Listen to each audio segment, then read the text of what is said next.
Well, I would like to welcome everyone all to this meeting of the Socialist Equality Party for our campaign for an active boycott of Labor's Voice referendum. My name is Boddy, and I'm the Assistant National Secretary of the SEP, and I will be chairing today's meeting. The meeting has a hybrid character, a combination of in-person attendees and those joining us via Zoom from across the country. I've been told we have attendees from New Zealand, from Brisbane, from Melbourne, from Adelaide, the Blue Mountains, Newcastle, the Northern Territory, as well as Thailand. So it truly is an international meeting, and welcome to everybody. We hold our meetings in this manner to enable the broadest possible participation while also offering a safer option to prevent the spread of COVID-19. For the in-person event, we are holding it with the highest level of precaution to protect against the virus. This includes multiple HEPA filters, UV lamps, and N95 masks. And I have to say thank you to everybody for wearing a mask. It really does assist in preventing the spread of this virus. And just one final reminder for all of those in-person attendees, please turn your mobile phones off or on silent. On September 7th, we launched our campaign for an active boycott of the Voice referendum. In the statement we published on the World Socialist website, we made clear that what is being carried out is a political sham. It seeks to entrench into the 1901 Australian Constitution a new Indigenous institution called the Voice. It is thoroughly anti-democratic because it forces workers into a binary choice between two rival camps of the ruling capitalist class, both of which are fully committed to the underlying program of war and austerity. The SEP opposes the Yes campaign of the Albanese Labor government, aimed at dividing workers along racial lines while elevating a small Aboriginal elite into the corridors of corporate and political power. It also seeks to revamp the image of Australian capitalism so that the government can more effectively wage its aggressive foreign policy in line with the US war drive against China, while at the same time carrying out war against the working class at home through unrelenting attacks on the social and living conditions of workers. We also oppose the reactionary character of the official No campaign, led by the right-wing Liberal National Coalition. The differences between the two camps are purely tactical. They both seek to strengthen the state apparatus. The Yes camp feels the Voice will accomplish this, the No camp feels it will not. Notwithstanding their so-called concerns over the horrendous conditions facing Aboriginal and Torres Strait Islander peoples, the Yes and No camps cannot explain why this situation exists or any way to resolve it. And this is not their aim. In this campaign, we have called on workers to reject both Yes and No. Under conditions of compulsory voting, we have called on workers to cast informal ballots come October 14th. However, the active boycott is not passive abstentionism. It is a form of collective action to advance the independent interests of the working class. The burning issue is the need to develop a unified, independent political movement of the working class, irrespective of race, against every faction of the political establishment. Such a movement must be armed with a conscious revolutionary program aimed at capitalism, the source of all inequality, and for a socialist and internationalist perspective. To discuss these issues and more, we will take reports from three speakers: Oscar Grenfell, Tom Peters, and Cheryl Crisp. After the reports, we will watch a short video before opening up the meeting for questions and discussion. After the Q&A, we'll call for a collection for our monthly fund before concluding with some announcements. Our first speaker today is Oscar Grenfell. Oscar is a leading member of the International Youth and Students for Social Equality, the youth arm of the SEP, and is a member of the SEP's National Committee. Oscar writes prolifically for the World Socialist website on a broad range of issues, including the ongoing persecution of Australian journalist Julian Assange. So I'll hand over to Comrade Oscar. Thanks, Max, and greetings to comrades and friends. One of the key functions of this referendum is to whip up as much political confusion as possible. Yes, campaigners are making sweeping claims for the voice. They're declaring that the establishment of an unelected advisory body to Parliament is an historic opportunity, that it will somehow redress the crimes against Indigenous people and even unify the nation. For their part, the official No campaigners are dog-whistling to racism, whitewashing the bloody record of colonisation and promoting the status quo as the best of all possible worlds. As Max said, the divisions between the official yes and no campaigns are tactical disputes within the ruling class itself.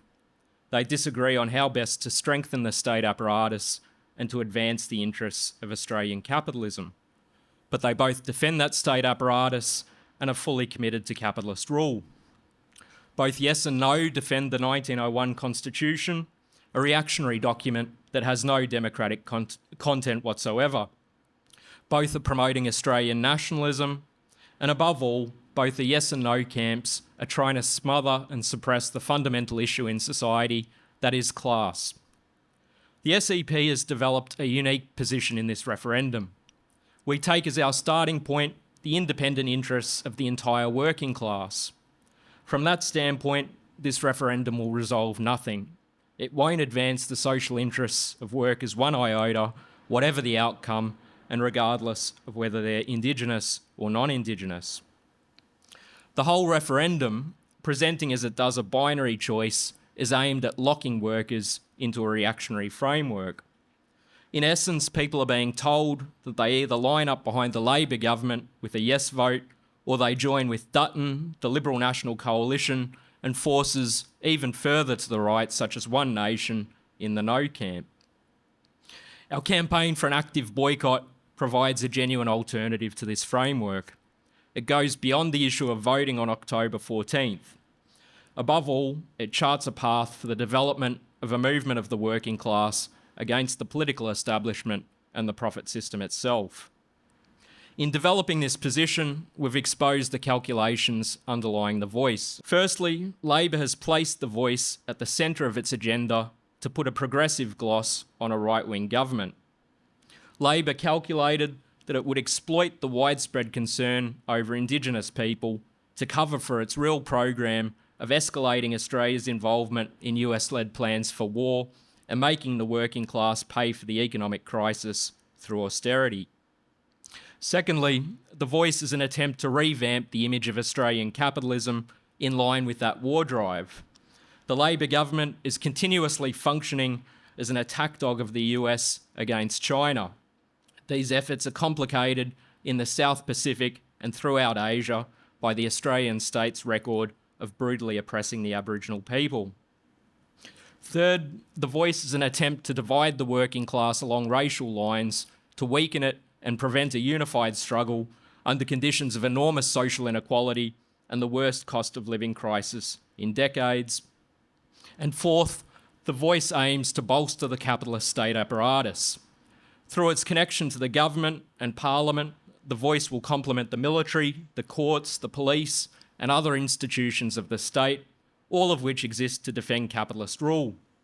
The bolstering of the state is considered essential under conditions of these advanced war preparations and huge class tensions, which the ruling elites know are going to erupt sooner or later. Now, to the extent that the proponents of the voice have made any concrete pitch, it's been to point to the horrendous social conditions confronting the vast mass of Indigenous people. And there's no question that those conditions are truly shocking. To cite just a couple of figures, which we again have on the slides, a 2020 report from the Secretariat of National Aboriginal and Islander Childcare found that there were more than 20,000 Indigenous children living in out-of-care home. That compared with about 9,000 a decade earlier, so it's doubled in 10 years. The report also underlined a growing trend towards permanent placement. 81% of Aboriginal children in out-of-care home lived permanently away from their birth parents until they turned 18. 30% of Indigenous households live in poverty, and the unemployment rate is twice that for Indigenous compared to non-Indigenous. But how will The Voice resolve any of this? Its advocates really can't provide any concrete answer. To the extent that they do attempt such an answer, they say things like, "We get better outcomes when we listen." They claim that The Voice will let governments know what the problems are and propose solutions. But this is a complete whitewash because governments are well aware of the calamity facing Indigenous workers and young people. Governments have created this situation themselves, and the solutions are hardly a mystery. If one takes the issue of unemployment, for instance, for decades, charity groups have been demanding that New Start, now JobSeeker, be increased. They've made the obvious point that the current rate condemns the unemployed to grinding poverty to the extent that they can't even look for work. This is well known, and governments don't need a new advisory body to tell them. But if you look at what Labor did to JobSeeker in its May budget, it increased the rate by $20 a week. That's less than a cup of coffee a day. It meant that the unemployment payment increased from 41% of the poverty line to 44%. Or if one takes healthcare, the obvious solution to the crisis is to pour hundreds of billions into the public healthcare system. Labor's last budget in May slashed federal health spending by $11 billion a year, and it did so under conditions of a continuing global pandemic and the worst crisis of the public hospitals in 80 years. The list could go on. The issue is not that governments are ignorant of the social crisis, it's that they represent a tiny corporate and financial elite and that they're giving hundreds of billions to the military to prepare for a disastrous war. The related argument of supporters of the Yes camp is that the situation confronting Indigenous people is solely the result of racism. Certainly racism exists and it must be fought, but something as persistent and deep-rooted as the horrific social crisis confronting Indigenous people cannot be understood as simply a product of racist attitudes. In practice, such an argument means absolving capitalism of any responsibility. Now, we don't have time for an extended discussion of the origins of the oppression of Indigenous people, but Karl Marx, the founder of the scientific socialist movement, summed it up more sharply than anyone in the official Voice campaign when he explained that capital comes into the world dripping from head to foot from every pore with blood and dirt. That is, colonisation was a product of the development of industrial capitalism and its inherent need to expand. Racist positions were used by the British and the Australian ruling elite to justify the brutalisation of Indigenous people, but those racist positions reflected definite material interests. The establishment of capitalism in Australia was incompatible with the social relations that prevailed among the Indigenous tribes.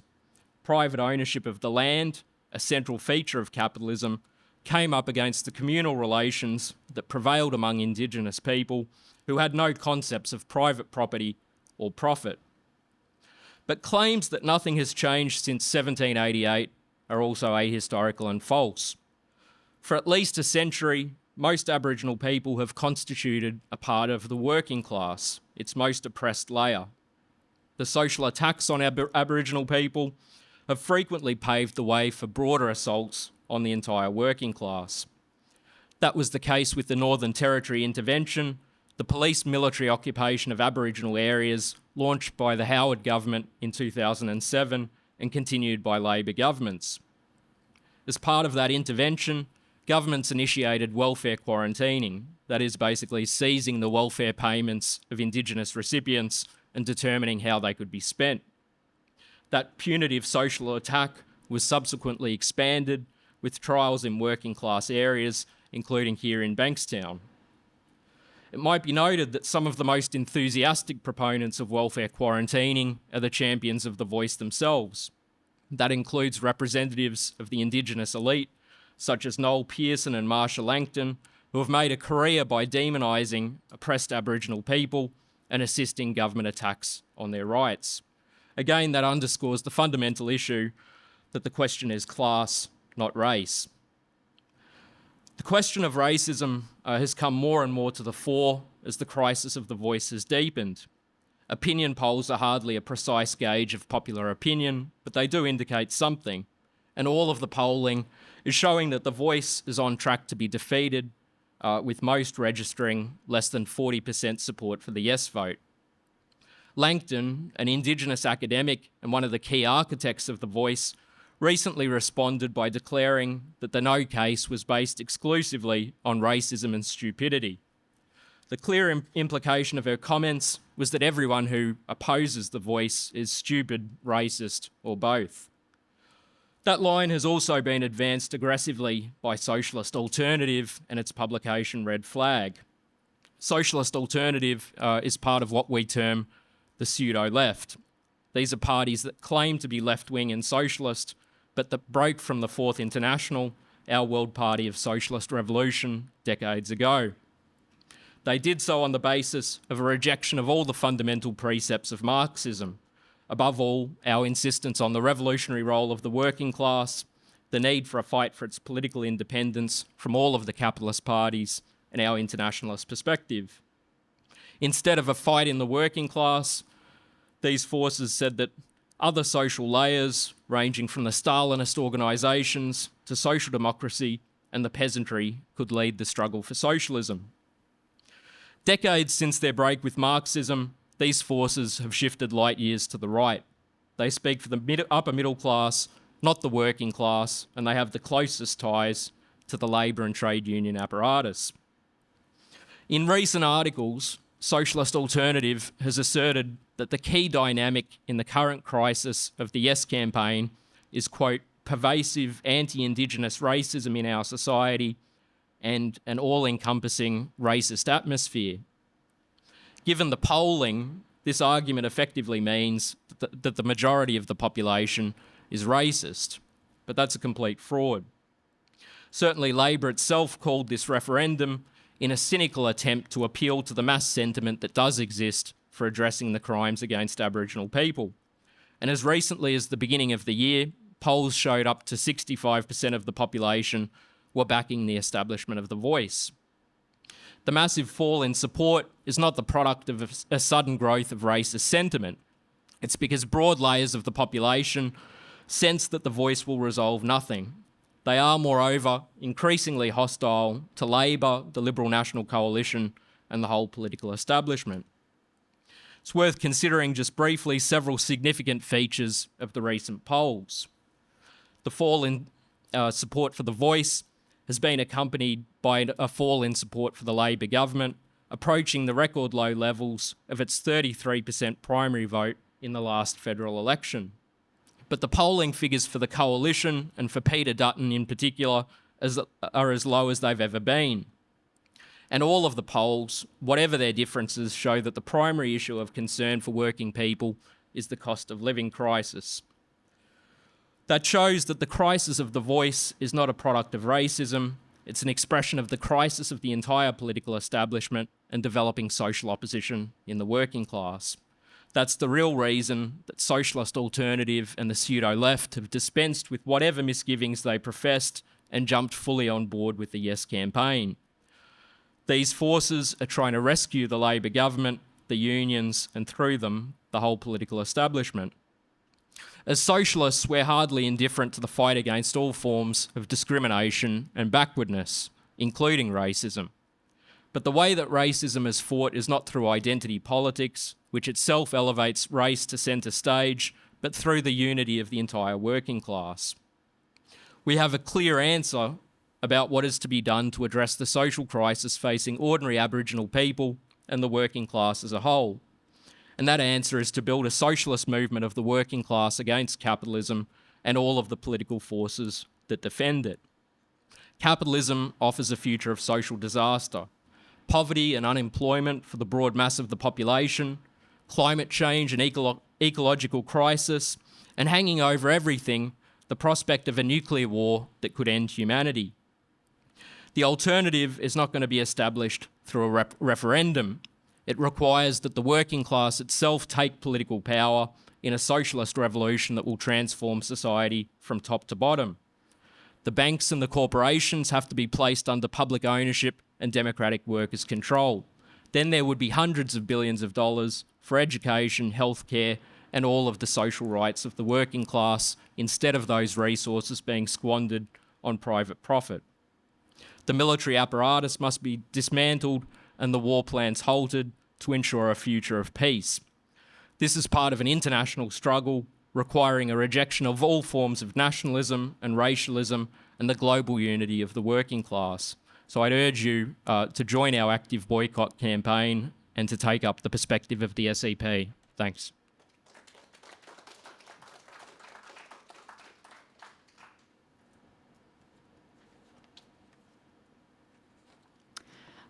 Thank you, Comrade Oscar. Our next speaker is Tom Peters. Tom has been a regular writer for the World Socialist website since 2008 and leads the work of the Socialist Equality Group in New Zealand. He covers numerous topics, including New Zealand politics, workers' struggles, the fight against war, the COVID pandemic, and many historical and cultural issues. Now, as he lives in New Zealand, he's tuning in through Zoom for us, so we'll bring him on screen now. Thank you. Thanks, Tom. Thank you, Max, and I'm very pleased to be able to address this meeting on behalf of the Socialist Equality Group in New Zealand. It's very clear that the New Zealand experience with the Treaty of Waitangi and the Waitangi Tribunal is one of the models both for the Albanese government's voice proposal, as well as the numerous state-based treaties that are being carried out across Australia.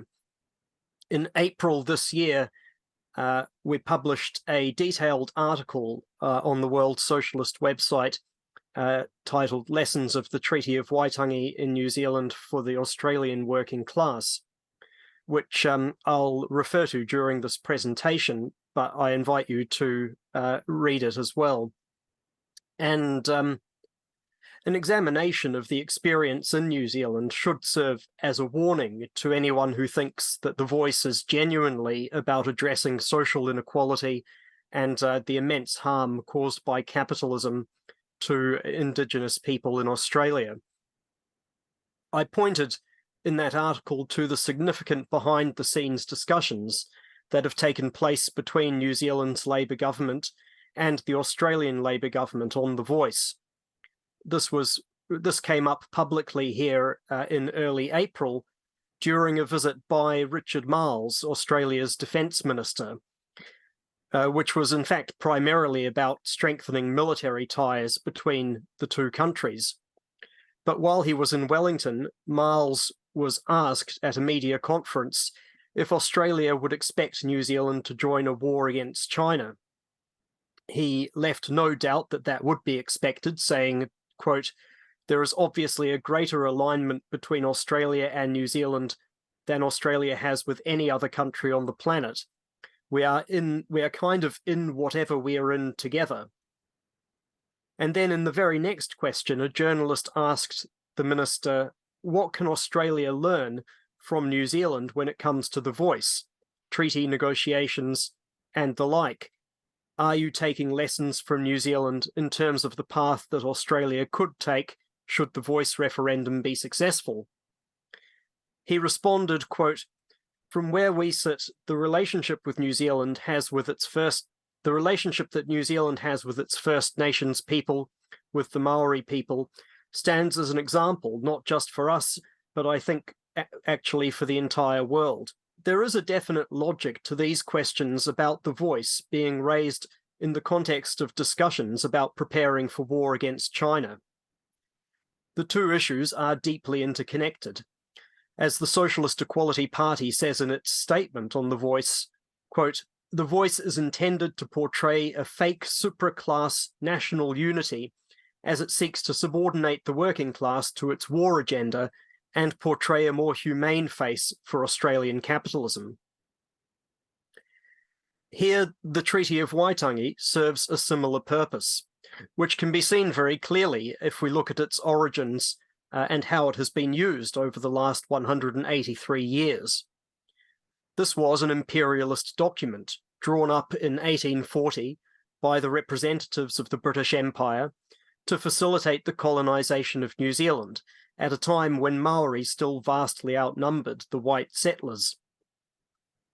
The treaty was signed by more than 500 Maori tribal chiefs. It promised that their lands would be protected, along with their forests and fisheries and other possessions, and that Maori would have all the same rights as British citizens. In return, the chiefs supposedly signed away their sovereignty to the British Crown, although this is not entirely clear. There are differences in the Maori translation of the treaty, and the word sovereignty is not used. In any event, today the treaty has become a central pillar of New Zealand's nationalist ideology and is talked about in quasi-mystical terms by politicians. Excuse me. In one of his campaign speeches during the week, Prime Minister Chris Hipkins said, quote, "It makes us unique and binds us together. It's a partnership, a promise, a bringing together of two peoples. It gives our society a structure, a form, something to work towards and uphold. It reminds us of our obligations to each other, of how when Maori and the Crown work together, magic happens." You wouldn't know from those sorts of statements, which are extremely common, that the signing of the treaty was followed by 3 decades of the land wars, which killed thousands of Maori and displaced entire populations, leading to a huge decline in the population. As we wrote, like hundreds of treaties signed with Indigenous tribes in Canada and the United States, the Treaty of Waitangi was used by the British to deceive and to divide the Maori tribes and to buy time to prepare to take the land by force. The establishment of capitalist relations in New Zealand was an extremely brutal process, exactly like just the one described in the quote by Karl Marx that Oscar referred to. Even when land was purchased, it was often at extremely low prices and from sellers who did not necessarily represent the people inhabiting the land. The treaty was then used over the past century, really, to whitewash all of these crimes. One school textbook in the 1920s and 30s, for example, called it, quote, "the fairest treaty ever made by Europeans with a native race." It also provided the mechanism for buying off a layer of the Maori tribal leadership and for integrating them into bourgeois politics, which was regarded as essential for the stability of capitalist rule in New Zealand. Even as the land wars were still raging, the Maori Representation Act of 1867 created 4 special seats in Parliament reserved for Maori, which has since been expanded to 7 seats. This is something that Senator Lydia Thorpe has called for in Australia, saying that she would support the voice if it included provisions for a treaty and reserved seats in the Senate, like the New Zealand model, which she has praised. But none of this has actually alleviated the conditions for poor and working class Maori. The early Maori politicians like Sir Apirana Niata, who are treated as national heroes today, were loyal servants of imperialism and played a key role in recruiting Maori and Pacific Islanders to fight in the First and Second World Wars. The present Labour government has gone to great lengths to link the Treaty of Waitangi with Maori participation in World War II in particular. The grounds where the treaty was signed now hosts a war museum that glorifies Maori participation in World War II as, quote, "the price of citizenship." Maori who went off to fight suffered catastrophic casualties. Out of more than 3,600 who served in the Maori battalion, 649 were killed and 1,700 wounded. The treaty has played a much more central role in New Zealand, particularly since the 1970s and 80s. The Waitangi Tribunal was created in 1975 to advise governments on how to address breaches of the treaty. In 1985, David Lange's Labour government vastly expanded the scope of the tribunal so that it could investigate alleged breaches going all the way back to 1840. The revival of the treaty, accompanied by all sorts of promises to Maori, had a definite purpose: to divide and derail a growing movement of the working class, including large numbers of Maori, who were told to put their faith in the tribunal and the state to right the wrongs of the past and lift them out of poverty. During this same period, the 1980s, in particular, the Labour government responded to the globalisation of production with a brutal right-wing assault, which threw tens of thousands of workers into poverty and unemployment, slashed taxes for the rich, and privatised state-owned enterprises. As social inequality was expanding in New Zealand faster than in any other developed country, New Zealanders were told to rally around the Treaty of Waitangi as a symbol of unity, trust, understanding, and goodwill, as one advertisement put it. In 1990, the state commemorated 150 years since the signing of the treaty with a saccharine marketing campaign that in many ways is similar to the Yes campaign in the Voice referendum in Australia.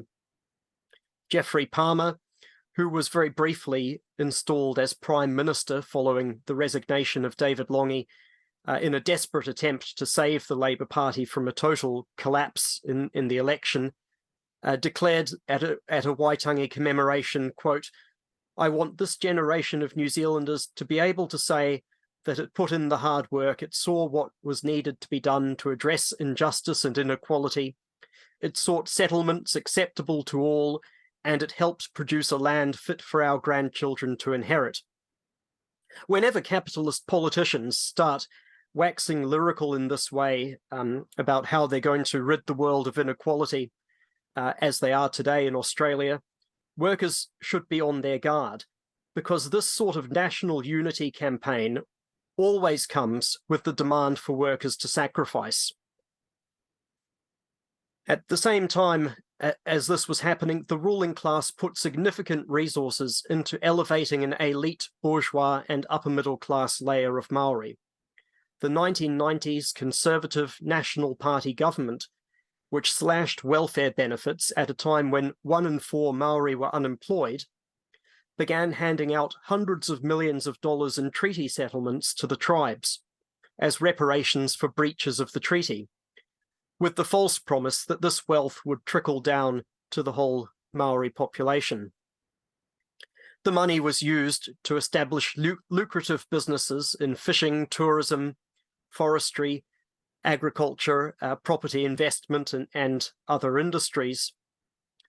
And the attitude of the layer that benefited is summed up by Robert Mahuta, a representative of the Waikato Tainui tribe, which received a settlement in 1995 worth $170 million. He explained in an interview that the tribal corporation's goals were, quote, "no different from others in the business environment. The only difference is that we are Maori." He continued, "The main thing about a capitalist system is that you have to have capital to produce the profit in order to be able to utilize it. We lack influence in this society. Politicians respond not to voters, but to capital," which is true. And he also said, "the only way we're going to beat the white man is at his own game." So this was their perspective, to integrate into the capitalist system and benefit for themselves. Meanwhile, nearly 50 years after the founding of the Waitangi Tribunal, working class Maori today, who are about 15% of the population, remain one of the most oppressed sections of the working class. They are more likely to be unemployed. They suffer many more illnesses related to poverty and substandard housing, and they die on average about 7 years earlier than non-Maori. Maori face racial discrimination, including from landlords, from the police and the justice system. About half of the prison population are Maori. and Maori children are far more likely to be taken into state care. In fact, I think 70% of children in state care are Maori. Nearly 1 in 5 Maori children experience material hardship, according to official statistics that are probably an underestimate. But there is a huge class divide within the Maori population. The wealth gap between rich and poor is more than twice as wide as it is among the general population. And the richest 3.5% of Maori have an annual income that is over $100,000. The top 1.1% make more than $150,000 a year.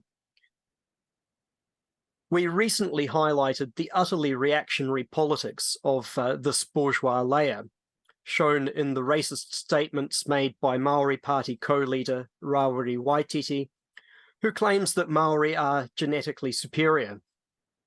There is a long history of racism from Maori politicians, including anti-immigrant demagogy, which stems from their nationalist ideology. And there is now significant hostility towards this layer, including from among working class Maori, which the political right here is seeking to exploit for its own gain.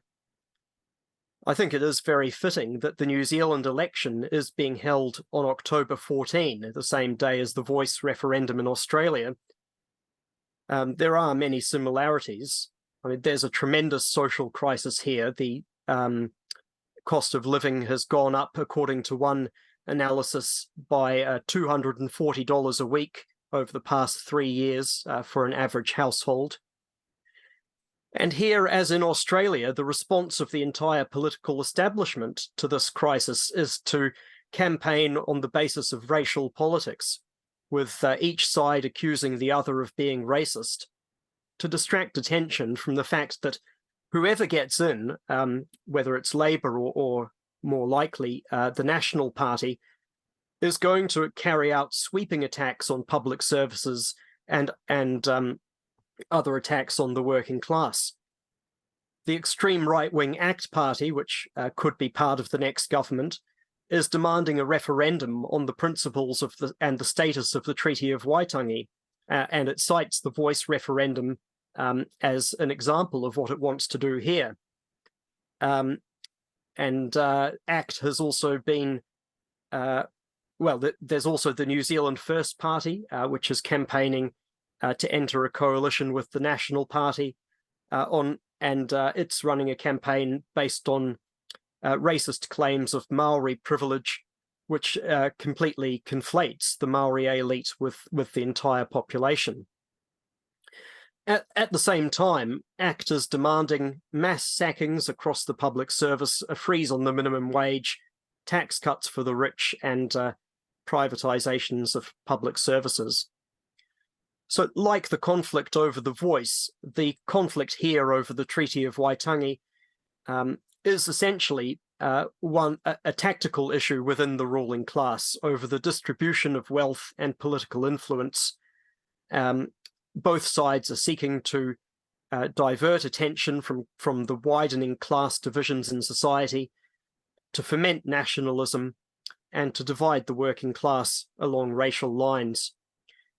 We are living through a breakdown of global capitalism in which the major imperialist powers are seeking to redivide the world and to plunder the resources of Russia and China. And to do that, they need to suppress the working class at home, to sow confusion about the real division in society, which is class, and to encourage forms of nationalism, racism, and xenophobia. The position of the Socialist Equality Group in New Zealand and the Socialist Equality Party in Australia is completely independent. We insist that the only way to oppose this is from the standpoint of working class unity within New Zealand and internationally, including the fight for unity between workers in Australia and New Zealand and across the Pacific region. That means rejecting all the capitalist ideologies that are being used to whip up divisions among workers and to tie them to one or another faction of the ruling class, including Maori nationalism here. So thank you. I welcome any questions after the next speaker. Look, thank you, Comrade Tom, for that informative and critical report, which really did draw out the lessons and similarities between the question of the voice and the Treaty of Waitangi, both in terms of its use as a mechanism for continuing the attacks on social and living conditions of workers, while also entrenching a privileged elite and calling for conceptions of national unity. And as Tom said, there will be time for discussion. I know that there are 71 people now online who have joined this meeting. Welcome to everybody. And there will be time for questions and answers. But just before that, we will have our final speaker today, which is Cheryl Crisp. Cheryl is the National Secretary of the Socialist Equality Party and a writer for the World Socialist website. She is a founding member of the Socialist Labour League, the forerunner of the SEP. So I'll hand over to Comrade Cheryl. Thanks, Max. Before I begin, I'd also like to join with Max in thanking all our attendees in the Bankstown here for adhering to COVID restrictions and masks. This is in fact only the second meeting that we have held face-to-face since March of 2020, since the beginning of the COVID pandemic. And as you can see, we take our health and yours very seriously. We don't adhere to the narrative that the government has projected, and that is that COVID is over.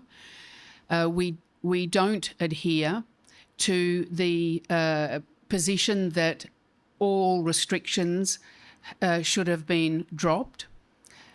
In fact, the fact that restrictions have been dropped has meant different variants are now spreading. People are becoming sick. Some are dying unnecessarily. And the measures that we have taken since the beginning of the pandemic have in fact proven that restrictions can assist, that masks are effective, that UV lamps, HEPA filters and others can be utilised to ensure the health and well-being of those in meetings. There are now, because of the policy of the government, thousands of people, in fact hundreds of millions worldwide, who are, as I said, sick, who are suffering long COVID and who could very well suffer long-term, debilitating and possibly fatal consequences of the byproduct of COVID. And so our meetings stand alone in that sense, in the fact that we ensure the protection of all participants. What I am going to do is, with the beginning of my speech, is to begin in Canada. And that is that on September the 22nd, the Canadian Parliament stood as one for an ovation for an individual called Yaroslav Yunka, who had been described by House Speaker Anthony Rota as, quote, a Ukrainian war veteran from the Second World War who fought for Ukrainian independence against the Russians and continues to support the troops today. He is a Ukrainian hero, a Canadian hero, and we thank him for his service. In fact, this individual was a member of the SS Waffen Galicia unit, which fought in Ukraine under the Nazis in the course of the Second World War, which was notorious for its brutality and slaughter of Ukrainian and Russian Jews. Also present in Parliament was the head of the Canadian Armed Forces and the ambassadors of 6 G7 nations, including Germany, who rose, along with the rest, not once but twice, to applaud a Nazi war criminal. That such a spectacle could occur in the seat of rule of one of the most preeminent democracies in the world cannot be explained as an error. The House Speaker in Canada made a connection between Hunka's role in fighting the Russians in World War II and his support for the troops in the US-NATO war in Ukraine today. Now, let's just be clear. The forces fighting the Russians in World War II were the Nazis, in what was a war of extermination against the then Soviet Union.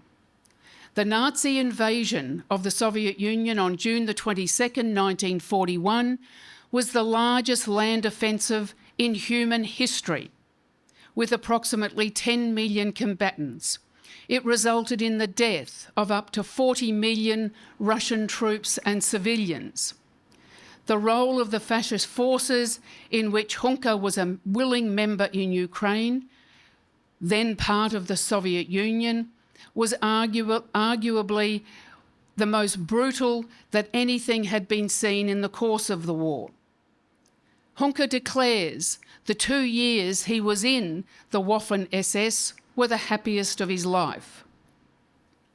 Today, the war in Ukraine is the opening shot of a war, the aim of which is the redivision of the world.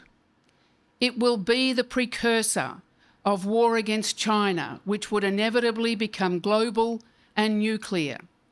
So there is a clear message being delivered by the Canadian Parliament on September the 22nd, in which Ukrainian President Zelensky was present as the guest of honour.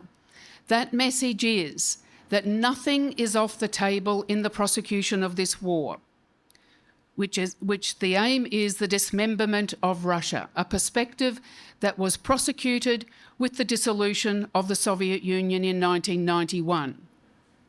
The working class in Russia and Ukraine, and ultimately internationally, are paying the price for the Stalinist bureaucracy's dismantling of what remained of the gains of the Russian Revolution of 1917.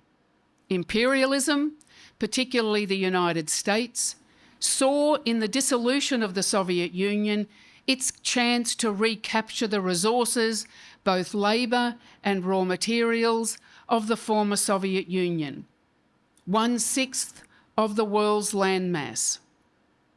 But while capitalist restoration was imposed in Russia in 1991, untrammelled access to these resources and the former state-owned enterprises by imperialism was prevented by the interests of the Russian oligarchy, the descendants of the very bureaucracy which carried through the dissolution of the Soviet Union.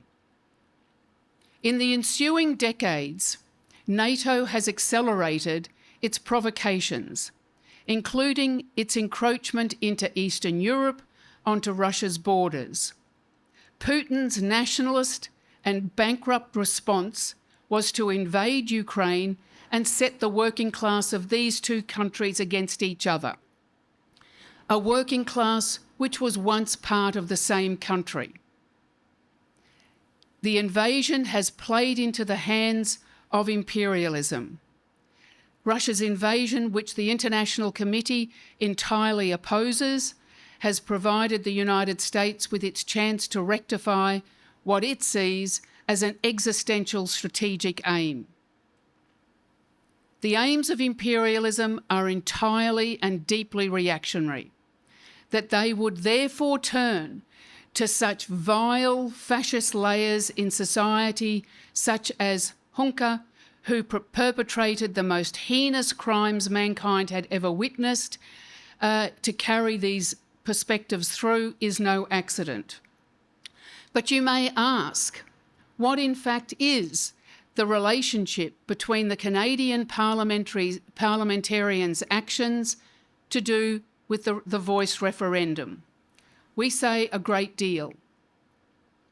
If Canada was an aberration, if the fact that what is put forward as a kinder, more humane version of capitalism in Canada, if they could carry through this standing ovation for Nazi war criminals, and this was the only expression of a shift to the right within the ruling class on an international scale, then it could be argued that there was little relationship. But Canada isn't an aberration. The fact that the bourgeoisie, the ruling class internationally, who has relied on democratic forms of rule, are now turning to authoritarian, dictatorial, and openly fascist forces is the result of the very crisis of capitalism itself, and it highlights the methods that they will adopt to resolve such a crisis. In the United States, the Republican Party, presidential debates are being held and are characterised by openly fascistic policies. Germany, which twice in the 20th century has attempted to resolve its economic and political problems by war, is turning once more for its final tilt. The rise of right-wing forces in Italy, France, Poland, and more broadly, is a warning to the working class that capitalism will, if need be, turn to such forces as those of the 1930s. The perspective of imperialism, the United States, NATO, and more broadly, to redivide the world can only be achieved by war. It is now clear that the Ukraine war is not a regional conflict and cannot even correctly be termed a proxy war by NATO against Russia. It is for Russia's subjugation, its dismemberment, and to deny China, its only ally, when imperialism launches war against that country, its real rival, the rival that it identifies as its main threat. This is a task which would inevitably engulf large portions of the world and threaten the use of nuclear weapons. The Australian government and the Australian landmass are central to this perspective. The boast that Australia is one of the largest non-NATO per capita donors to the Ukraine war is bound up with its own predatory and imperialist designs in which it is staking its claim for the spoils in the breakup of Russia. And so it is in this context that the voice referendum must be assessed. Why has this project been made one of the central pillars of the Labor government? Why has it taken on such significance? It could have, after all, have been legislated through Parliament. There was no need for a referendum or a shift and a change to the Constitution. First of all, what we have to, and I think the other speakers have made clear, is the purpose of the referendum has nothing to do with what it says it's for by the government or by the yes and no campaigns. As Oscar has outlined, growing layers of the population are concluding that the voice will not address the appalling conditions of poverty, health outcomes, incarceration rates, deaths in custody, and the rights of the Aboriginal population. The assertion that the voice would advise the government on how to overcome these conditions is false, and it's based upon the conception that the government doesn't know that these conditions exist or how to resolve them. Neither is the case. There have been multiple royal commissions, including into black deaths in custody.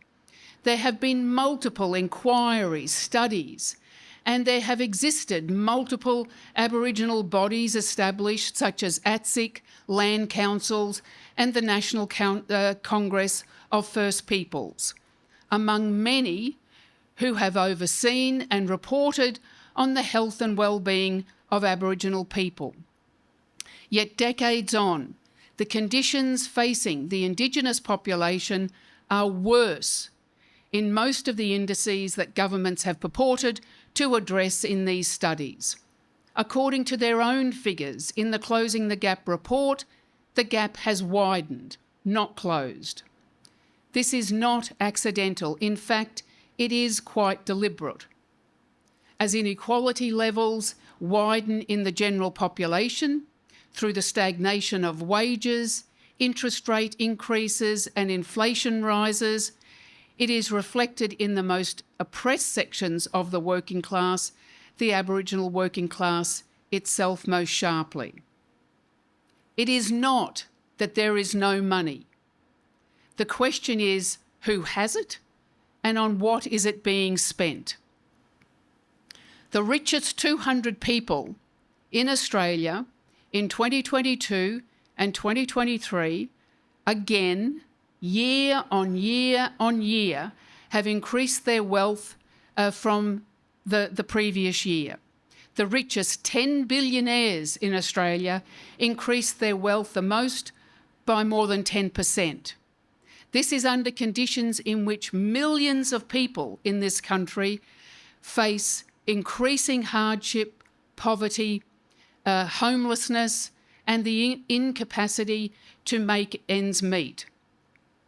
Governments and government budgets have slashed education, health budgets, infrastructure, and housing to levels that condemn their workforces to intolerable and unsustainable workloads, with effective wage cuts, and which result in education, health and housing outcomes for the population to the lowest levels for decades. In fact, again, unexpectedly and somewhat mistakenly, the real face of capitalism was revealed with property developer Timothy Gurner's comments regarding the working class and what has to be carried out. So why don't we just listen to Tim? I think the problem that we've had is that we have people decided they didn't really want to work so much anymore through COVID, and that has had a massive issue on productivity. Tradies have definitely pulled back on productivity. They have been paid a lot to do not too much in the last few years, and we need to see that change. We need to see unemployment rise. Unemployment has to jump 40, 50% in my view. We need to see pain in the economy. We need to remind people that they work for the employer, not the other way around. I mean, there's been a systematic change where employees feel the employer is extremely lucky to have them, as opposed to the other way around. So it's a dynamic that has to change. We've got to kill that attitude, and that has to come through hurting the economy, which is what the whole global, the world is trying to do. The governments around the world are trying to increase unemployment to get that to some sort of normality. And we're seeing it. I think every employer now is seeing it. I mean, there is definitely massive layoffs going off. People might not be talking about it, but people are definitely laying people off, and we're starting to see less arrogance in the employment market, and that has to continue because that will cascade across the cost balance. Not often does one hear from the mouth of the ruling class its real agenda. This was one such episode, which is very instructive. There are, however, two areas of government expenditure that are not being cut. They are tax cuts for the rich in the form of the Stage 3 tax cuts and the military. Now, there has never been a referendum on that decision. When in the election campaign of 2022 or any prior to that, was it ever said that there will be across the board cuts to all areas of welfare and government expenditure on the health and well-being of the population? Where was it ever said that the only areas that would increase in government expenditure would be for the rich and for war? It wasn't. There was no referendum on joining AUKUS. AUKUS is going to be an alliance along with NATO and others that will guarantee, if the working class does not fight to overthrow this system, in nuclear war. The election campaign did not reveal and did not discuss that there was going to be $368 billion spent in government funding for nuclear-powered submarines. That was never put forward in the course of the election campaign. And while the voice referendum has unintentionally become a referendum not just on the Albanese government, but on the entire political establishment, this was an unintended outcome of a policy and a perspective that was announced on May the 21st, 2022, by Anthony Albanese, where in his victory speech, he announced that the voice would be a central plank of the government. When he announced that, there was between 65 and 70% support for a referendum and for the voice. 2 weeks before the referendum date, on October the 14th, that has dropped to the low 40%. This itself has coincided, as Oscar said, with the plummeting of the support for the government to the levels of the election, which was 33%. Itself was the lowest for almost a century. The coalition and its leader, Peter Dutton, have not gained from this slump, with support dropping for them as well. The right-wing and racist dog whistling, which appeals to the extreme right wing by Dutton, are the province of a tiny minority and have been rejected by broad sections of the population. And so the question is, what is the purpose of the referendum? Because the issue of the lack of trust, the declining support, the growing scepticism in what the governments and all politicians say has increased. But mistrust, a laudable and justifiable sentiment, is not enough. To understand the real purpose of the voice is related to our call for an act of boycott, about which I will speak later. So I think to highlight some of the points that Comrade Oscar raised, it is being pursued to enable the geostrategic aims of Australian and US imperialism to be prosecuted. It is bound up with enabling the Labor government and Australian capitalism to carry out a task which always existed but which was not discussed, and except by our movement. And that task is to spearhead in the Asia-Pacific region the plans of US and Australian imperialism to launch war against China. And war abroad requires an equally vicious war against the working class at home. Just to outline the significance of Albanese's election and what was carried out immediately the election was held. The first act on the first full day following the election by Anthony Albanese and Foreign Affairs Minister Penny Wong, and this was before vote counting had finished, before the government had been sworn in. They flew to Tokyo to attend the Quad meeting, which was part of the development of preparations for provocations against China. Since then, Wong has visited almost all the Pacific Island nation states, most of the Asian states, to cajole them in the lineup against China. Within a month of coming to power, Albanese had attended the NATO summit in Madrid, becoming the first Australian Prime Minister to do so.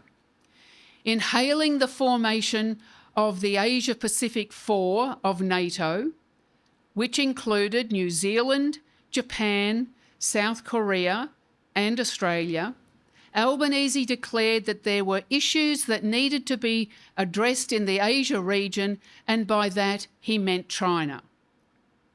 The AP4, as it has now become known, also attended this year's NATO summit in Vilnius in Lithuania, which was a declaration of global war. Now again, let's remind ourselves, NATO is the North Atlantic Treaty Association organisation. This has had nothing to do with the Pacific Islands or Asia. NATO, however, has now expanded its remit, and it has now determined, and it was very clear in Vilnius, what it calls a 360-degree approach to its domination of the world. It made clear in Vilnius that nothing short of complete submission by Russia would be tolerated in the Ukraine war. There will be no peace negotiations. There will be nothing but military defeat and surrender. It included a 7-fold increase of NATO troops for its reaction force in Eastern Europe and the encirclement of Russia by the entry of Finland and Sweden into NATO. But the central focus of the NATO summit was its references to the use of nuclear weapons against both Russia and China. As they said, and I'll quote, "We will strengthen training and exercises that simulate conventional and, for allies concerned, a nuclear dimension of a crisis or conflict, facilitating greater coherence between conventional and nuclear components of NATO's deterrence and defence posture across all domains and the entire spectrum of conflict." The Voice is bound up with the recasting of the history of Australian capitalism, which is a history covered in blood and filth. The mirage presented of an egalitarian and classless society, of a fair go and rights for all, is just that, a mirage and an illusion. But in order for Australian imperialism and its political representatives to storm around Asia, to cajole the Pacific Island governments, to demand that these governments tailor their interests to that of US imperialism while carrying the baggage of white Australia and the destruction of Aboriginal communities, is a hard task to carry through. And one has to say that the ongoing oppression of the Indigenous population is a clear continuation of those historical crimes meted out against the Aboriginal people on colonisation and against this particular section of the working class. The referendum is a diversion from the implications of such a war and the conditions that exist at home. There is no support in the population in this country for war against China. More than 70% of the population polled opposed AUKUS. It is an attempt to turn the population to an external enemy, to an outward enemy of a purported threat, whereas the real enemy is at home. The real enemy of the Australian working class and its Aboriginal layers is the Australian bourgeoisie, the Australian capitalist class, and those who prop it up. The Voice is to promote a fabricated national unity.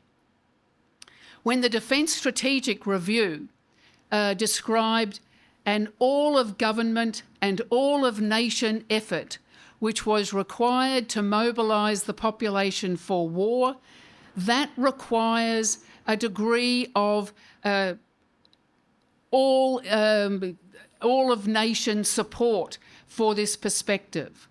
It does not exist. And those layers within both the yes and no camp all agree on this.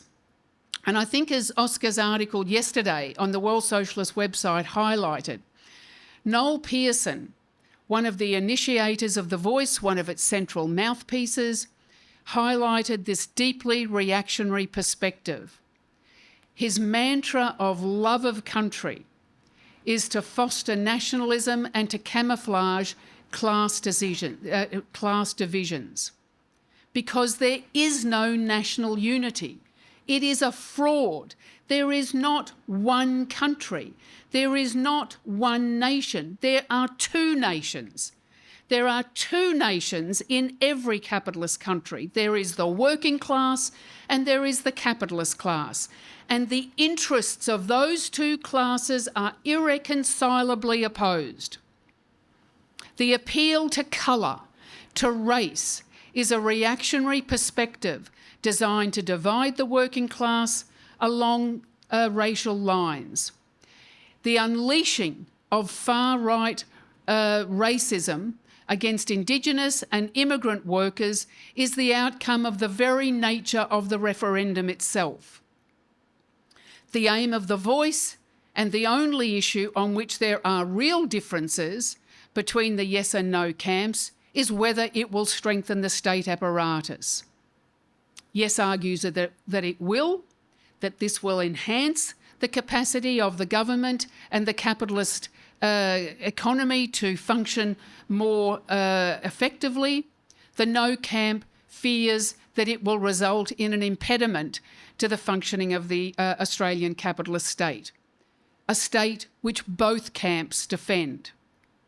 And let's remember, this is the same state that carried out the destruction of Aboriginal communities to clear the land for capitalist appropriation.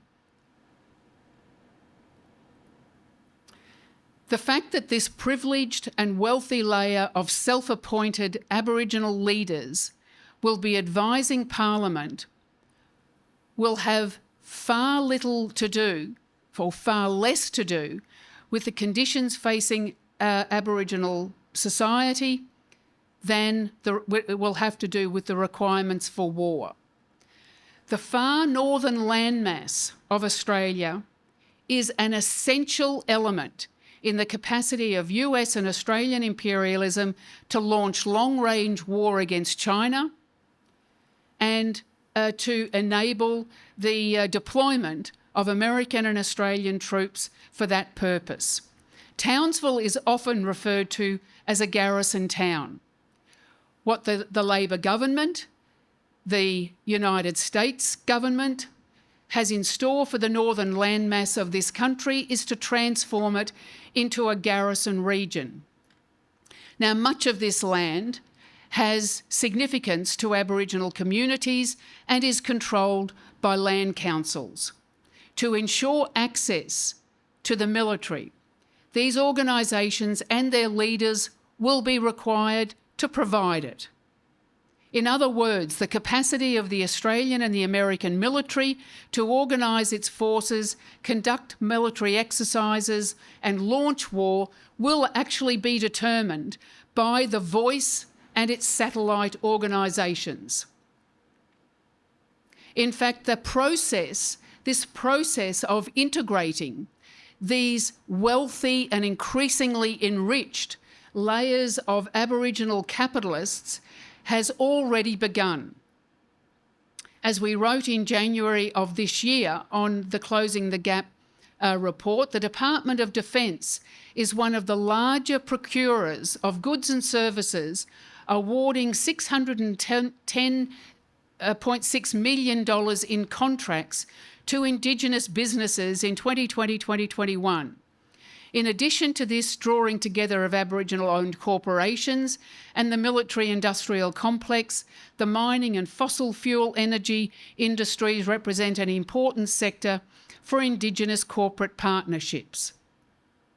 What is being developed here, what is being undertaken, is mechanisms whereby not that Aboriginal people will benefit, but that in fact the government will be able to prosecute these wars against China and against the working class itself. Both sides of this reactionary proposal are themselves reactionary. They represent the interests of different sections of Australian capitalism. The working class has no interest in this referendum. The justifiable concern for the plight of the Aboriginal people can only be overcome through the unification of the working class along class lines, the rejection of race against the system that has created these conditions for all races, and that is capitalism. The call for an act of boycott by the SEP is to provide an independent perspective for young people and for the working class. We advise that an informal vote should be lodged because of the profoundly anti-democratic constitution makes it illegal to actually call for people not to vote. So we call for an informal vote. But casting an informal vote is only one act, and it is not enough. We call for the act of boycott, and its active element is because it has to be ongoing. Not a one-off protest, but to use this as a stepping stone, as a first step in what is the development of a movement of the working class against war, against austerity, and against capitalism. We call on everybody here to undertake the adoption of the act of boycott, but to also consider very seriously joining the SEP, taking your part in the fight for the overthrow of capitalism and for a socialist society. Thank you very much. Look, thank you, Comrade Cheryl, and thank you to all of our speakers today for their informative and detailed reports. I'm sure this has stimulated a lot of questions, discussion, thoughts. I encourage everyone either in the room or online to begin to send in your questions. I will call on people in the room to speak, but while you're thinking of your questions, just before we get to that, I'd like to screen just a short video. It consists of some interviews the SEP collected in 2008 when we sent a WSWS reporting team, Sue Phillips, Richard Phillips, and documentary photographer John Hume to the Northern Territory. Now, John Hume is a long-time supporter of the ICFI and is based in Thailand and has spent 3 decades documenting the plight of migrant workers and poor communities in Thailand and other parts of Southeast Asia. I'm sure you saw some of the photos in the slides today. And I'd very much like to welcome John, who is tuning in online from Thailand. So very, very warm welcome to you, John. Now, this team reported on the social and political impact of the Northern Territory intervention. As Comrade Oscar touched on in his report, it was launched in 2007 by the John Howard Liberal National Coalition government with bipartisan support from Labor. The intervention was necessary, the government claimed, to protect Aboriginal children from alleged sexual abuse and other criminal behaviour caused by endemic parental neglect and alcoholism in Aboriginal communities. These slanderous claims were used to institute a raft of anti-democratic laws which were imposed by hundreds of military and federal police and government bureaucrats in these poverty-stricken communities. It had nothing to do with overcoming child abuse, alcoholism and other social horrors, nor was it designed to. Its real purpose was to slash welfare, break up remote communities and townships and take control of Aboriginal land. Aboriginal people, moreover, were treated as guinea pigs to trial welfare-cutting measures that would be used against other working people, Indigenous and non-Indigenous alike.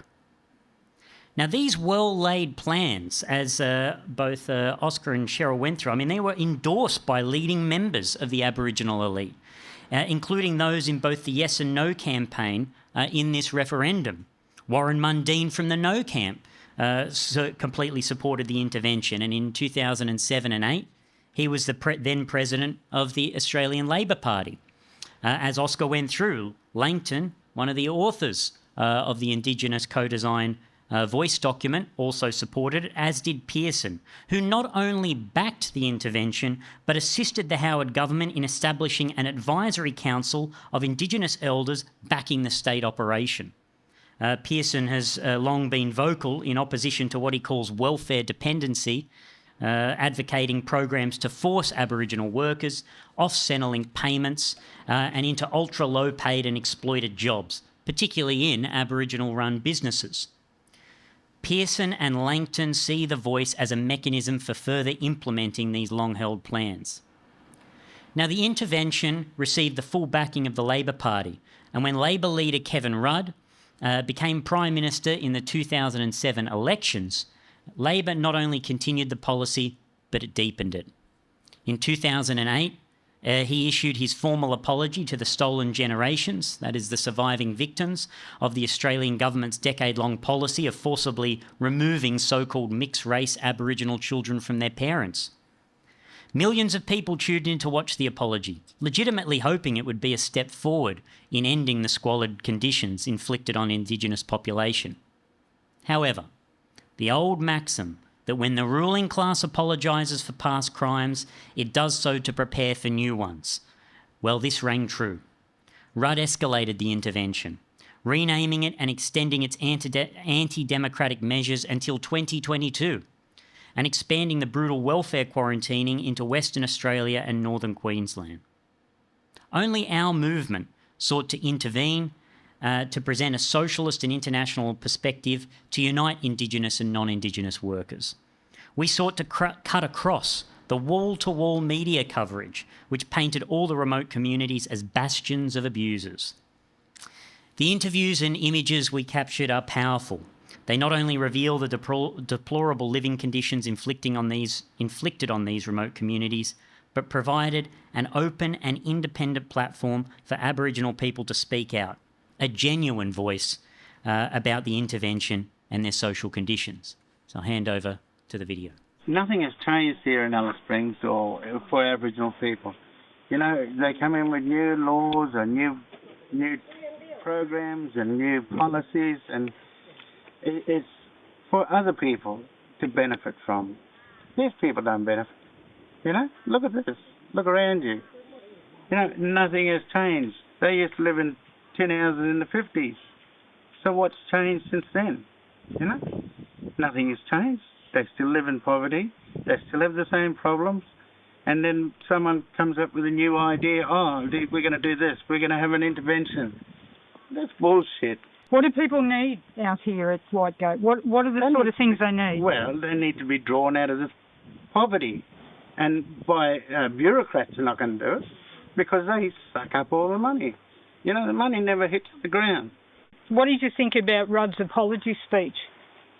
Well, it's not much different to what Keating did in his time, you know. It's plenty of rhetoric, but at the end of the day, where's the legislation supporting this, you know? I mean, even now they're debating whether there should be compensation for the old people that are left. I mean, that shouldn't even be an issue. Why everybody else gets compensation? Why aren't Aboriginal people entitled to that? The intervention's not helping anything. You know, the people who benefit out is the police and the federal police and everybody else that's coming here getting jobs and money. It's about the uranium that's here, and there's huge deposits around Alice Springs and people talking about exploration and all that. I mean, it's going to happen whether Aboriginal people agree or not. And at the end of the day, who benefits from it? You know, the mining companies make trillions and people still sitting down here in sheds. The opportunities are limited, especially in the communities. Most of the jobs are taken by white fellas, and that's a fact. And, you know, even when they send young people to school, they don't train them in jobs, in programs that's going to necessarily give them a job back in the community. There's no employment. They just talk about building another jail, $300 million, another prison. What, they're going to fill it up again with more Aboriginal people. We've got 80% prison rate now in the Northern Territory. I mean, is this to compensate for what's coming in with the intervention as far as cheap labour and everything else? If you don't work, you're going to go to prison. You know, the working class everywhere is that, you know, we're all under the umbrellas of multinationals who run this global economy that we keep hearing about. And it's all about making money, but, you know, who gets all the profits? It's so inequitable. It doesn't get shared around, you know. And at the end of the day, it's the working class who make all these profits for people. People are actually worse off than they were. If you think that the intervention was something good, something that we should welcome and embrace, where it's actually been incredibly paralyzing for our people. Our people have to travel up to 100 to 200 kilometres to a shop that will accept a voucher. So the direct result of this whole thing is people are hungry. People are starving. What do you do when the only access to food is a plastic card that doesn't work and won't work for another 5 days, and you've got children to feed? What do you do? You know, that what they're trying to do is pretty much like the model what Noel Pearson is, get people off their land and working menial tasks, minimum wages for businesses in other centres. It's not right. So, you know, they can waffle on as much as they like about worrying about our children. They've never cared about our children. They don't give a damn about our children. They try it out on us first because we're the most vulnerable in the community. We're the most least to defend ourselves. We don't have the resources to fight back. If you think you're safe living in suburbia Sydney, no. You better hear it loud and clear now. We are just the front line. Well, I think that video really was quite powerful. Now, all those clips of the interviews that we gathered can be found both on the World Socialist website, but also on the SEP Australia YouTube page.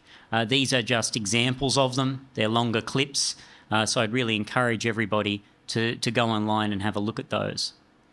All right, as I said, we'll take any questions either online, and you can send it. Make sure you send it to everyone, not just hosts and panelists, but also any questions in the room. Please raise your hand and I'll call on you if you have any questions. Yep, down the front. And we've got a microphone so that people online can hear.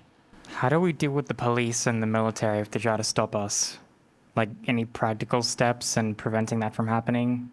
Any other questions online? There are some comments which I can also read out. There seems to be a lot of discussion online. I'll take a few questions so that the panelists can work out some answers. We've got one from Alexi, who said, I read the opinion today that the war is not needed to seize the riches of Russia and leave China alone with the United States.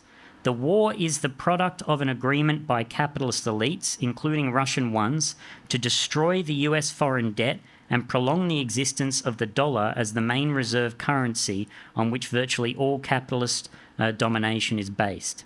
That is why such monstrous investments are going to war in Ukraine. It should last as long as possible. Thank you for that comment. There was also a thoughtful comment from Jenny, who recently visited an Aboriginal community at the base of Uluru just yesterday and said she can categorically say that nothing has changed in terms of conditions since I was last there 37 years ago. Yeah, I can make a couple of quick points on the first question, the nature of the state. I think, that's something we're stressing in our campaign, which is being obscured by both the yes and no camps. The state is not a neutral entity. The police, the military, the courts, all of these exist to uphold and defend capitalist property, the existing capitalist political order. I think in terms of, how does one deal with the state, the police, the military, you're asking that in the context that we're putting forward a revolutionary perspective. We're raising that the working class needs to overthrow the capitalist state and establish its own workers' state, obviously in opposition to all of the existing institutions. I think, clearly the state is powerful. One would be foolish to say that it's not, but our position is that the working class is far more powerful. It constitutes the overwhelming mass of the population. It's the productive force which produces all of society's wealth. And history has shown, massive struggles of the working class are capable of paralysing society, paralysing the operations of the state, and raising the issue of what's the alternative. We've seen that. Of course, the classic example is the Russian Revolution of 1917, where the working class did overthrow the capitalist state, but on countless occasions. I mean, 1968 in France, you had a massive general strike movement where the question of which class would rule was very much posed. The issue is not, so much the state. It's that the working class needs its own political leadership, perspective and party. That's what's been missing during the key periods of revolutionary upheavals. So we don't minimise, the challenges, the dangers, but the working class armed with an alternative perspective can, lead a fight for political power. Just one thing which you might find helpful is on September the 11th of this year, we marked the 50th anniversary of the coup in Chile, in which in 1973 the Pinochet generals came to power, with the active support of US imperialism and the CIA, and in that sense defeated what was a revolutionary movement of the working class, a revolutionary situation. Now, the Allende government, who had presented the armed forces and the mobilisation of the right wing was particularly being undertaken in conjunction with that of the armed forces, Allende and other organisations put forward that the police were the people in uniform, and undertook a profound underestimation and camouflage of really what the role of the state apparatus was. But in that sense, it wasn't the state that was able to defeat the Chilean revolutionary movement.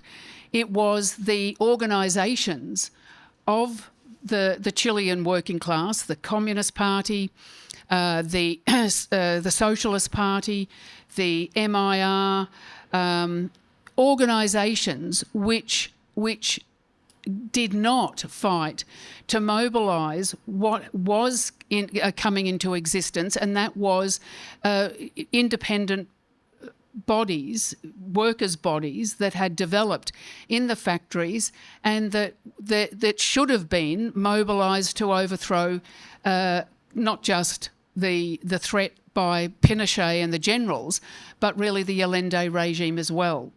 And so the state is, as Oscar said, a body of armed men which are not neutral and function on behalf of the ruling capitalist class.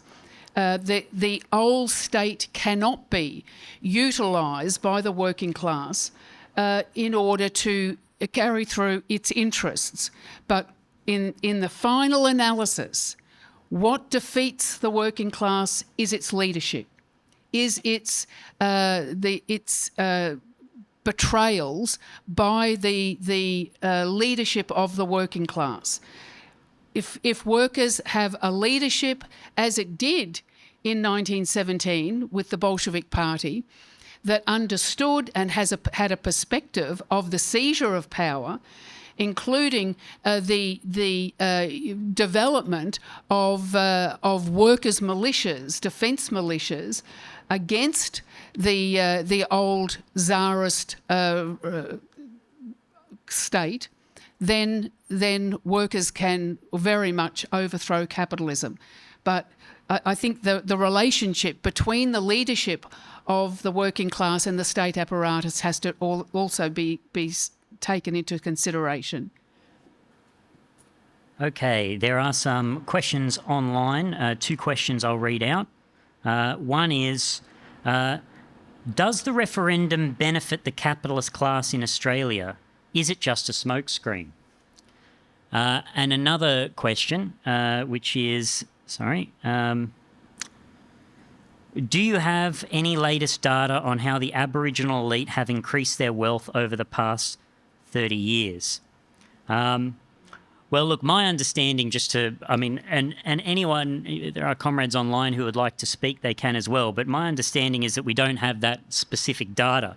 I mean, certainly in Australia, generally data on wealth breakdowns are rather limited, something that, you can get quite detailed figures of that in the United States. But my understanding is that we're not, that we don't have those figures, although that is something that, if available, would be worth reporting. But at this stage, I don't think we do. So you got a question? Yep. Yeah, I just have a question. I'm a member of the SEP, and we had an intervention yesterday at the Kuri Kuri Knockout, which is one of the largest Aboriginal gatherings in Australia. And we were speaking to a lot of people there, and one lady who stopped, she said she had some illusions in a treaty between Aboriginal people and the capitalist state. And she was saying, we probably won't see it in my lifetime. What would you say to dispel, this idea of a treaty that would somehow advance conditions for Aboriginal people in Australia? Okay. And any questions as well for Comrade Tom in New Zealand, who may even want to begin to answer that question, given, there is a treaty in place in New Zealand. I mean, it's quite a broad question, but I guess, I would answer it with a question. I mean, a treaty with whom? With which Indigenous layer? And in whose interests?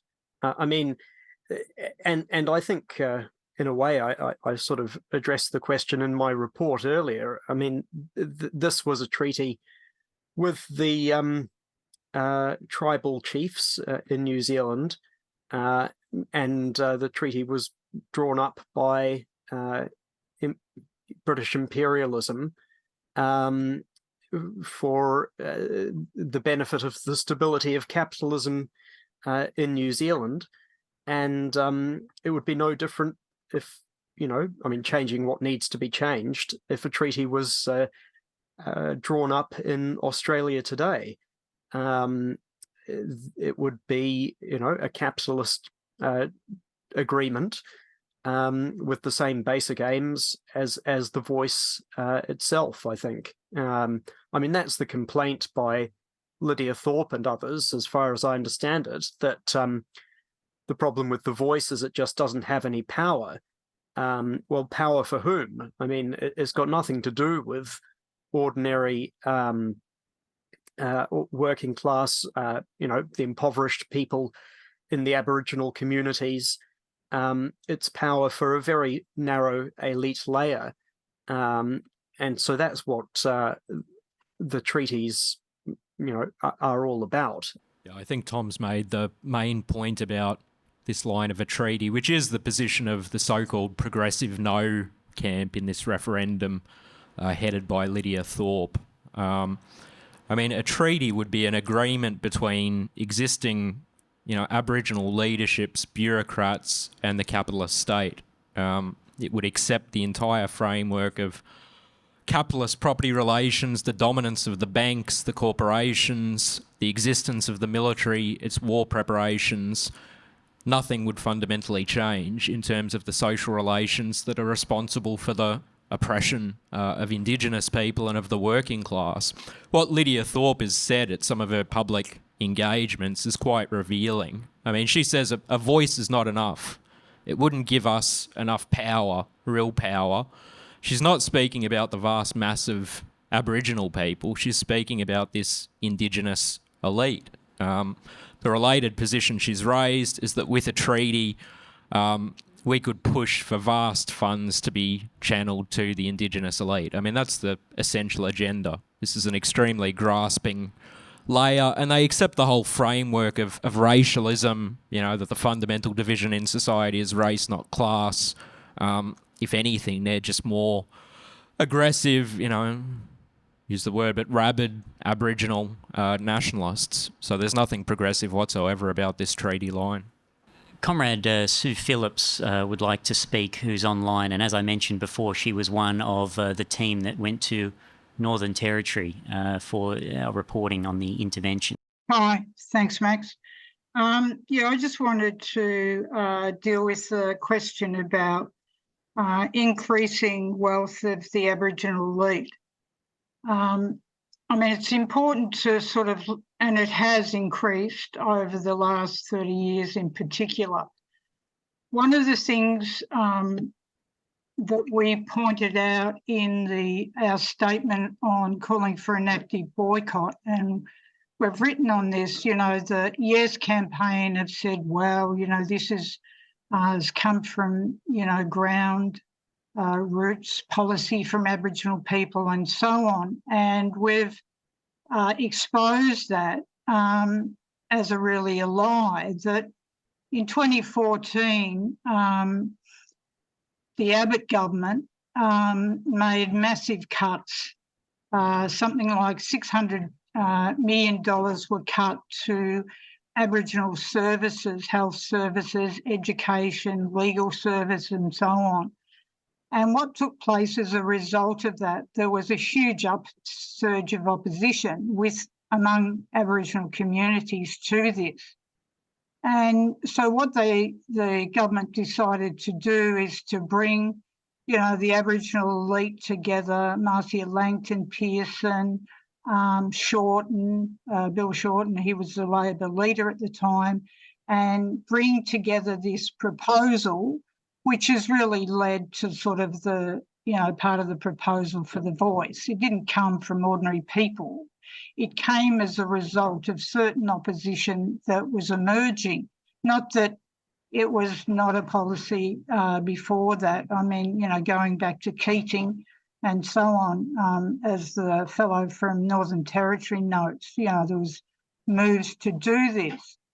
One of the things that they did at that time, in addition to sort of, you know, trying to halt the opposition and so on, the coalition government under Abbott established what they called an Indigenous procurement policy. And that was established in 2015. And what that was is that it established annual targets for all government departments to award contracts to Indigenous enterprises.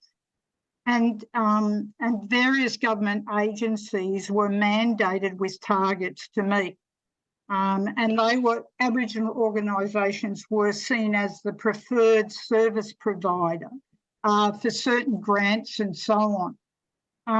And in the Closing the Gap report that Cheryl referred to, we point to some data on this, and we say since 2015, 41,000 contracts worth $6.2 billion have been made to 2,800 Indigenous businesses.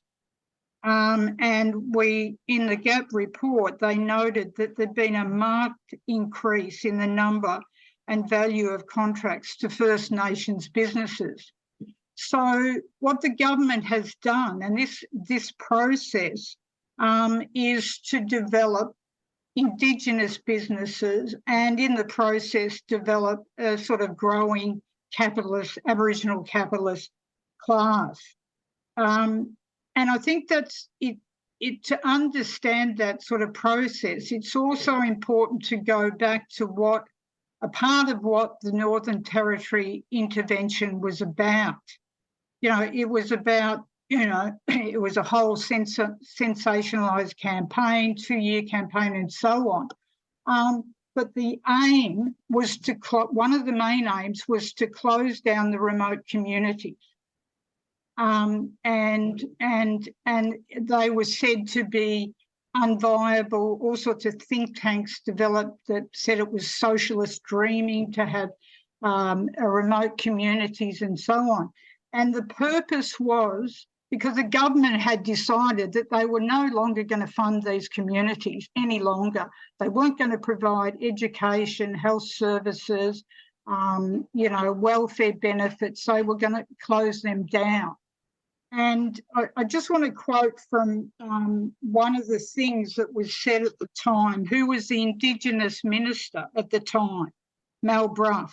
and he was a key part of developing the intervention. And this is what he said, and it was reported in the Australian. He said, some communities are going to be very challenged to remain as they are, and we're going to have honest conversations with people. If you want to live there, that's okay, but don't expect the government to somehow build a clinic or put a school in for kids or whatever it may be. So the intention, there was clear intention to, get rid of welfare, close down these communities. And a part of that process with closing the gap was not just to report on the indices, but it was to encourage entrepreneurship, empowerment of Aboriginal communities, the development of Aboriginal business. If these remote communities were not going to stand on their own 2 feet, then they should be closed down. So, there has been a whole process developing over a whole period of promoting and creating this Aboriginal elite. And just finally, I just did a quick search when I saw the question. There's all sorts of, what would you say, think tanks, Aboriginal think tanks that have been established to encourage Aboriginal business. And one of them is called Indigenous Wealth. And they say, we strive to build wealth for Indigenous communities around Australia. And they have a couple of focuses. And one of their main focuses is, one of our key goals is to create more Aboriginal millionaires. We have made a target of getting this number to over 100. So, there's been a conscious policy of governments to remove themselves from providing services, funding, and so on, and the promotion of this Aboriginal elite. And of course, that's partly of what the Voice, is about. And as we say, the Voice will do nothing to resolve the problems and poverty and inequality and so on, the vast sections of the Aboriginal community, just like the working class. So, yeah, it is a whole process, and there is a growth of these millionaires. Thank you for those remarks, Comrade Sue. There are a number of questions that are coming in, some that I'll read out. We will endeavour to get to them, but if we can't get to your question, please, if you're in the room, remain. If not, we'll follow you up afterwards. There are some questions which I'll read out, which then can be considered by a panelist. One asking if the Aboriginal working class, or saying the Aboriginal working class, have a different historical development to the rest of the Australian working class. Are there any unique transitional demands that a workers' government would implement to win over the Indigenous working class in Australia? A question asking if there's calls for an Indigenous state. I've heard that there are. Is that correct?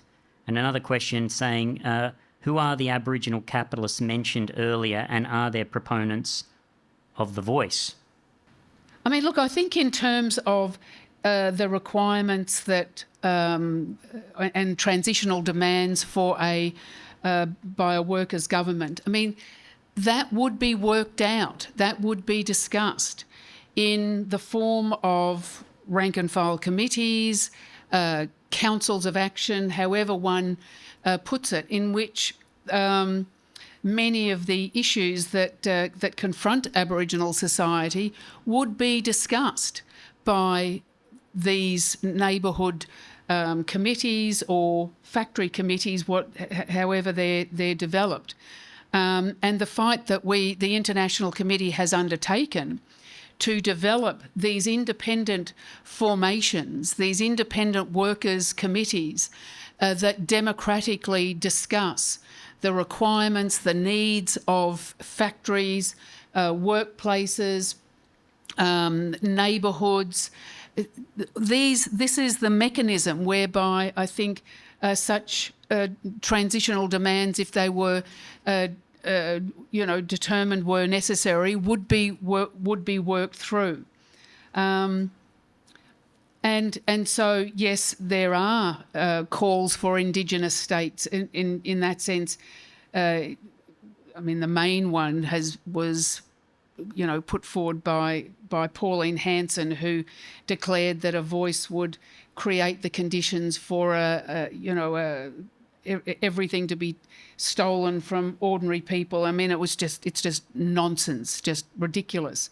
But the question of an Indigenous state is an entirely unviable proposition. I mean, the capacity for a separate Indigenous state or mechanism would be both a reactionary and an unviable proposition. The mechanism whereby these issues that confront Aboriginal workers as they confront the working class as a whole has to be initially through the unification of the working class, through the development of bodies which will enable a democratic discussion on these issues, and that can only be done from the standpoint of the working class itself, not just here but on an international scale. Well, there are other questions coming in. I'll just take one more from in the room from up the front. Yeah, I'd just like to thank Comrade Oscar for his recent article in the World Socialist website on the resignation of Dan Andrews and the sort of crisis that's affecting the Social Democratic, the Labor parties. I mean, they're in power right round the country in all the states, and I believe in the last few days there's been a scandal in Tasmania where the Liberal government has slipped into a minority situation there. And Oscar might like to comment a bit more on how this defeat of this referendum, likely defeat, will perhaps deepen the crisis of the Labor Party and the Social Democrats generally. Thanks. And this is actually somewhat related to the question that came through online, where Kerry says, does the reluctance of sections representing the yes voice to discuss what happens if the proposition is not carried significant? Did you want to make some points on these 2 points?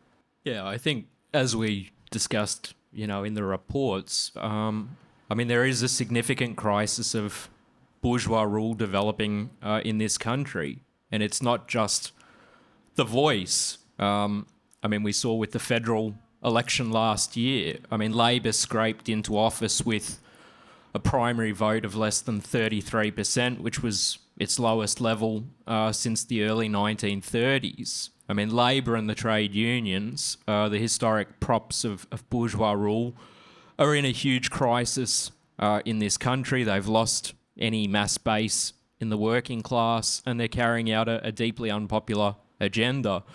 It's not our job, to speculate on the outcome of the referendum or its consequences, but, the claims that Albanese can just sail through if there's a resounding no are questionable. He raised this on election night as, the centrepiece of Labor's agenda. This was the progressive gloss, the pitch to young people, to those who are concerned about Indigenous rights, oppression, and it's fallen completely flat.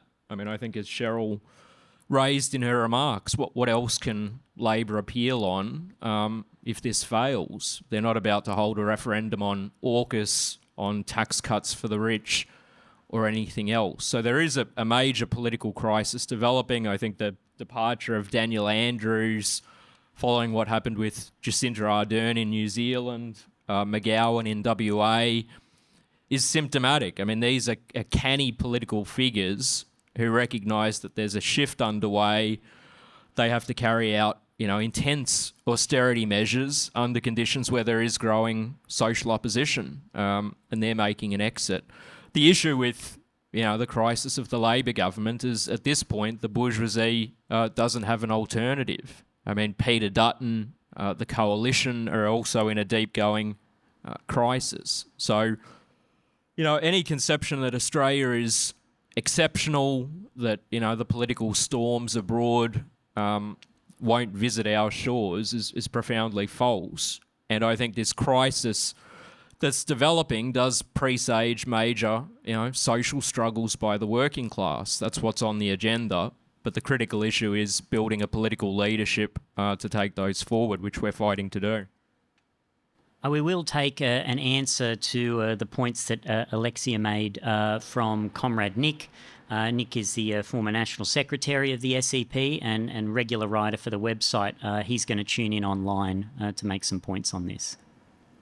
The first thing to understand about the situation of the United States is that it is operating from a position of enormous weakness. It is seeking by all means possible to prevent its historic economic and decline as the leading imperialist power. Immediately after the liquidation of the Soviet Union in 1992, the Pentagon put out the Defense Planning Guidance document. It said that the central axis of US policy in the coming period had to prevent any power or group of powers replacing the United States. It recognized that the geopolitical structure had changed. Now, everything is involved in that. That is the suppression of China, because it's regarded as an economic and technological and even military rival. The carve-up of Russia to obtain valuable resources, gold, iron, but also new resources now necessary for for technological development contained in Russia, and also the defense of the maintenance of the position of the US dollar as the global currency and fiat currency, which enables the US to do things that other powers cannot do, such as run massive budget deficits to finance its military and other expenditure. I mean, how does the US create these oceans of money, injection of trillions of dollars into the financial system? Because the dollar is accepted as the global currency like no other. So all of these things are bound together in its drive to war, to maintain its global hegemony by military means, and it will stop at nothing to do that, as the cheering of this fascist, as Cheryl began by opening her remarks in the Canadian Parliament, indicate. There's no limits, there's no barriers, there's no lines that will not be crossed. We'll take one final answer from Comrade Richard. I just quickly want to answer the question to the participant who asked about the particular history of the Aboriginal working class. I mean, yes, there are the Aboriginal workers certainly had a specific history in the 20th century, but the development of the Aboriginal working class is bound up and connected to the urban working class, in other words, the rest of the working class throughout Australia. And we think it's absolutely important that we stress and fight on this basis. There are particular articles you can read on the World Socialist website about the Gurindji cattle stockman strike, which began in the 1960s, but this was part and parcel of the development of the Australian working class. In that sense, they developed and emerged more or less at the same time.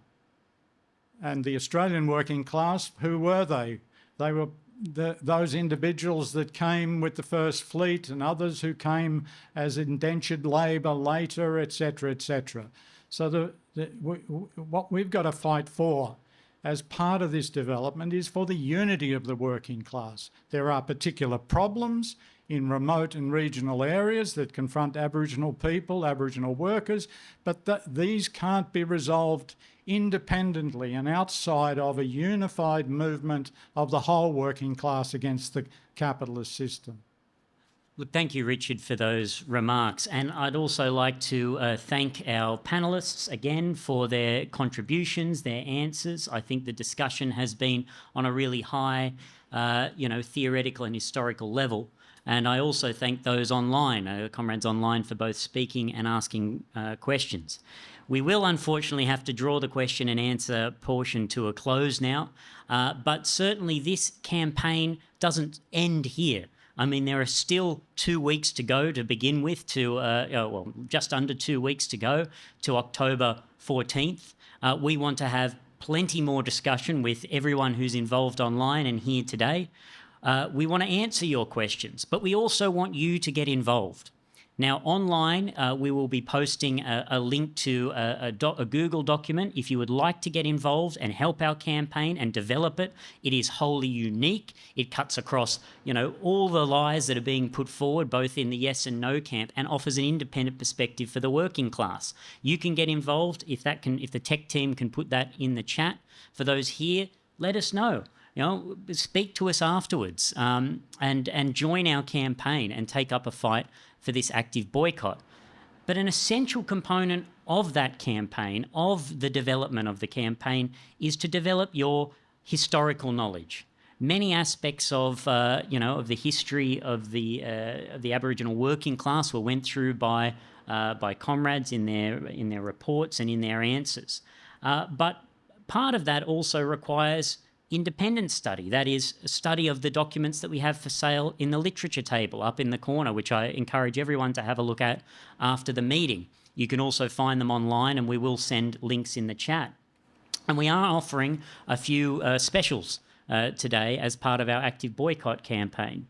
We are selling these two books, Leon Trotsky and the Struggle for Socialism in the 20th Century, which is a series of critical lectures and essays by David North, the chairman of the International Editorial Board of the World Socialist website, which deals with and works through all the essential, actually the greatest achievements really of Trotsky, including in the founding of the Fourth International, the development of the party, and the fight against Stalinism and the degeneration of the Third International.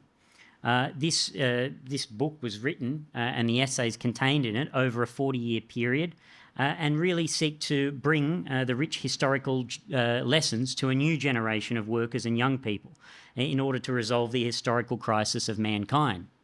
Now, the second book, COVID, Capitalism and Class War, is in that sense the application of the lessons, philosophical and theoretical methods of Trotsky to present-day developments. Our party was the first who really recognised not only the significance of the pandemic, calling it a trigger event in world history, but also offered an alternative to prevent its spread. I mean, calling for the international coordinated lockdowns of the working class internationally, which had those points been heeded, we wouldn't be sitting in this room today with masks on.